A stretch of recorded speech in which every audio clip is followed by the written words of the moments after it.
Нұрғали Нүсіпжановпен кездескен Роза Әлғожаның айтуынша, Нұрғали Нүсіпжанов жер үй сатып алуға жинаған ақшасын алаяққа беріп қойып, бүгінде өзі пәтерде жүр екен. Сазгер әнші ұстаз Бағлан Бәбіжан құрбымыз біраздан бері ағаға барып қайтайық деп жүрген. Кеше соның сәті түсті.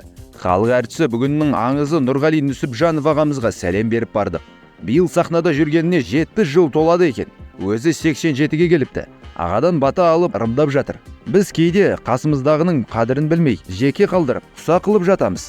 Неге деген сұрақ туады осындайда. Аға жер үй сатып алсам деп жинаған бір ақшасын шәуілдірден келген бір алаяққа беріп, енді соны ала алмай пәтерде жүр екен, деп жазды Роза Әлғожа.